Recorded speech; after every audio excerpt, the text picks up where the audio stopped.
Today, we're doing something different. Our friend John Green will read a story from his podcast, The Anthropocene Reviewed. We hope you enjoy it, and we'll be back with a regular video soon.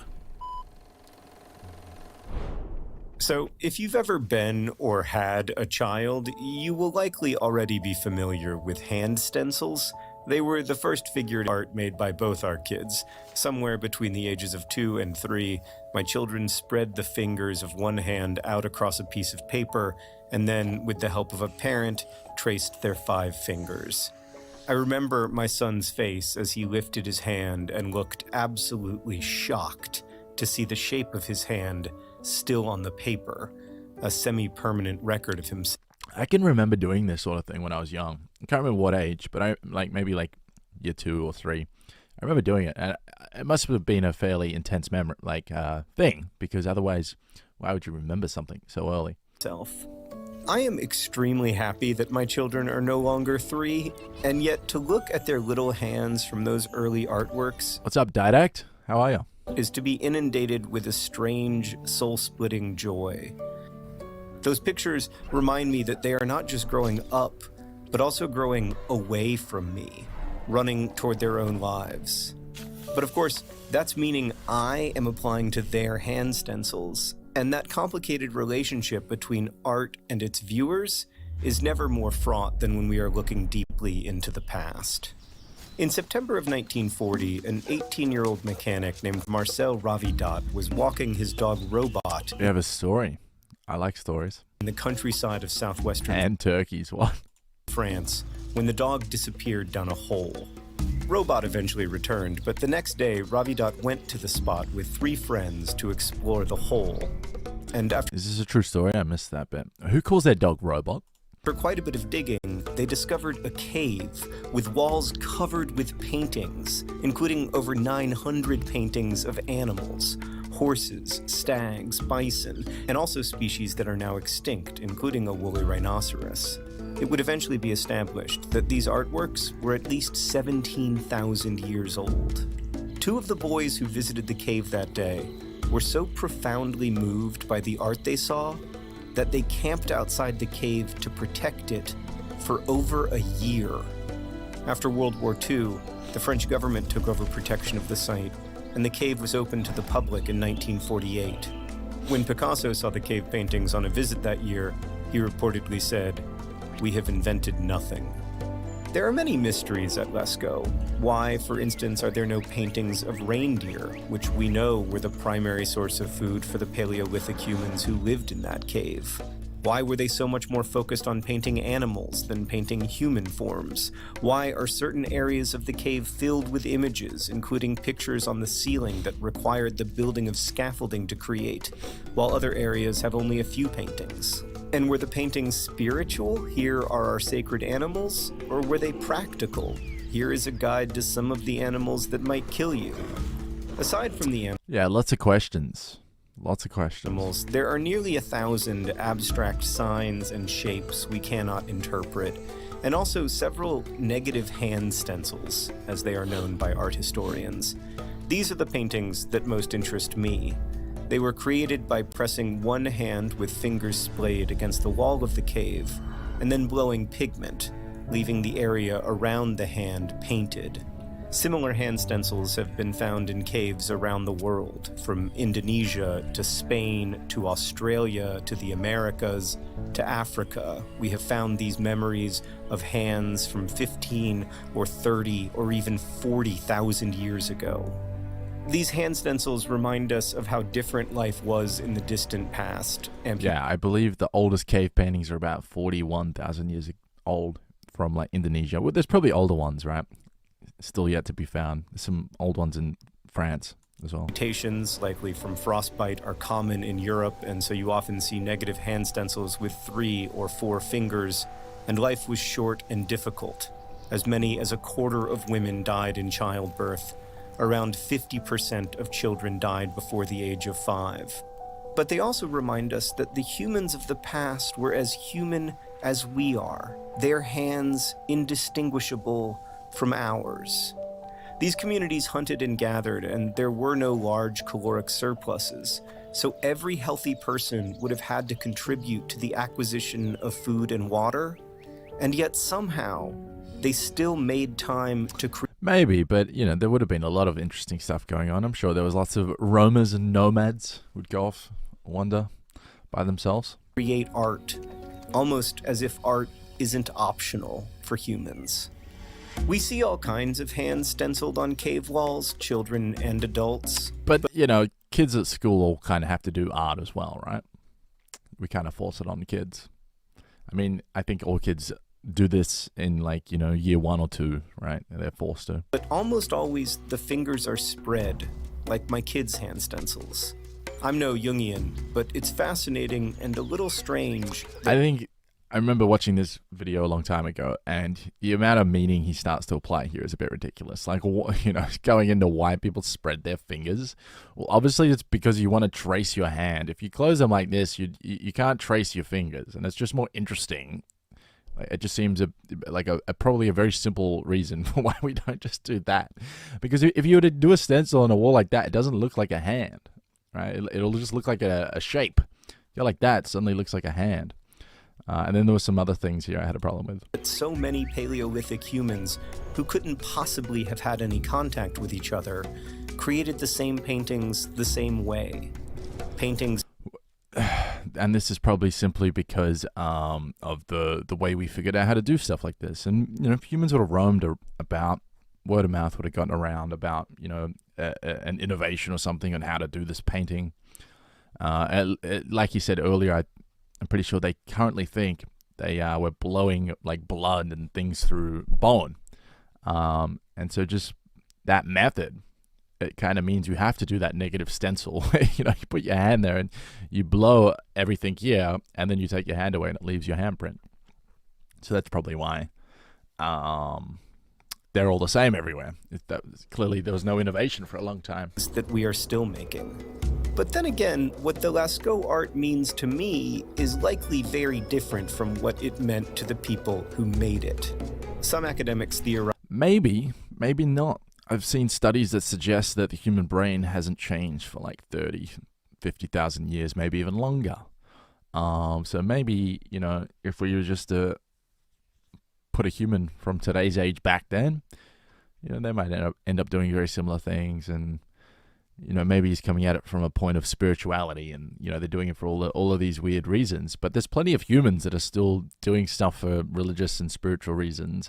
So I imagine they might not have been too different from us, and they might have done things for similar reasons.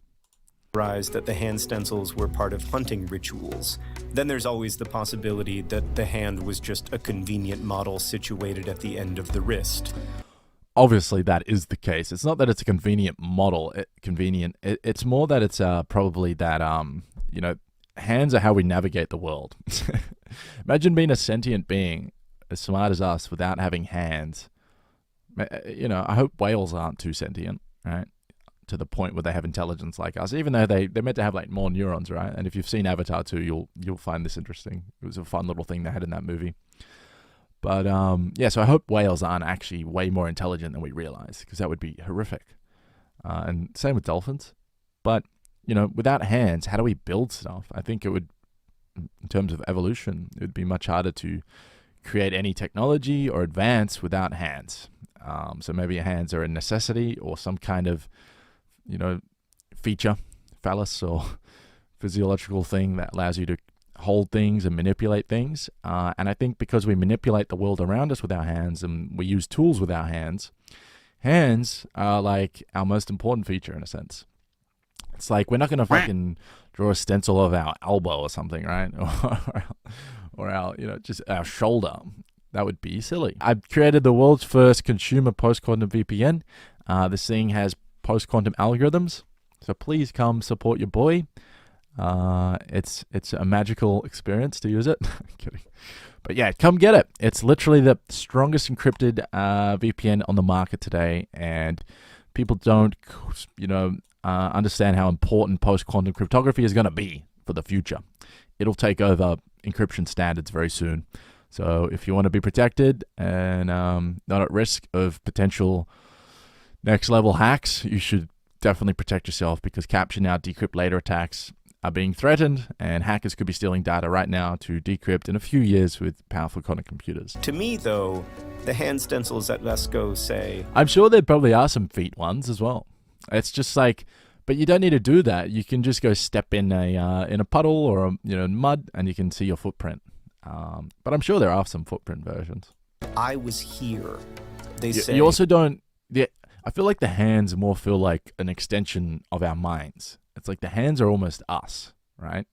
Like it's how we. It's like our brain. It's like our abstract thought manifested.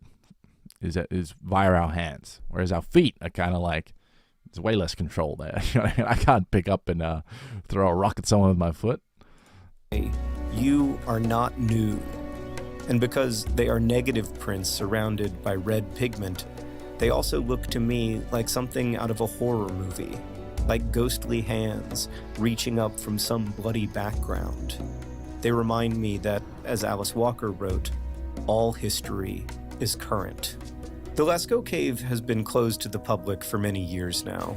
Too many contemporary humans breathing inside of it led to the growth of mold and lichens, which has damaged some of the art.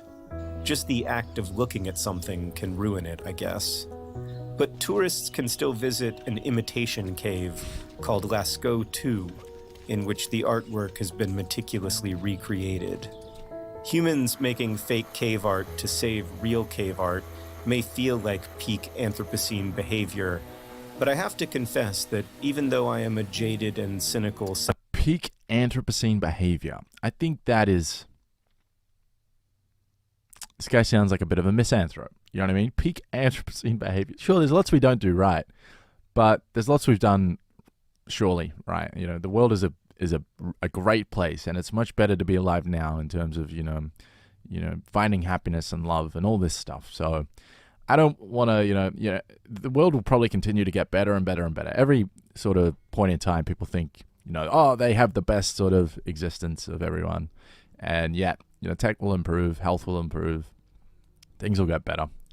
And I kind of wish we were living in the future because, maybe we'll have cancer, won't be a problem and all this stuff. Semi-professional reviewer of human activity, I actually find it overwhelmingly hopeful that 4 teenagers and a dog named Robot discovered a cave with 17,000-year-old handprints, that the cave was so overwhelmingly beautiful that 2 of those teenagers devoted themselves to its protection, and that when we humans became a danger to that cave's beauty, we agreed to stop going.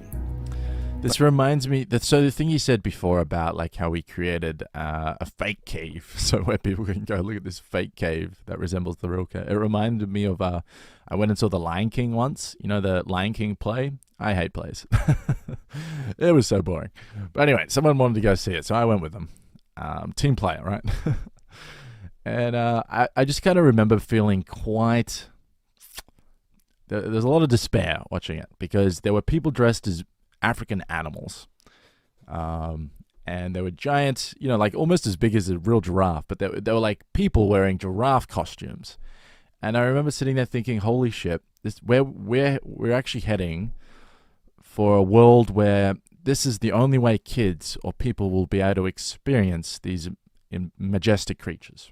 Why? Because all of those animals in Africa are heading towards extinction really quickly. So African elephants, giraffes, rhinos, pretty much all of them, they'll probably be all extinct by 2050 unless we start bringing in stronger measures for wildlife conservation. And a lot of people aren't even aware of this, and it's just going on in the background. Wildlife trade is a huge industry, particularly for ivory and things like that. And also you can add elephants in there. So I remember sitting at the play watching this stuff, and everyone was loving and clapping, and I just could not help but feel really saddened by humans wearing these silly costumes to mimic true sort of, nature, even though we are nature. And I just couldn't help but think of like the future where kids and people, they wouldn't have these animals, and they would have to sort of marvel at like their imagined thoughts of what these must have been like, watching people wear costumes because we killed them all. Lascaux is there.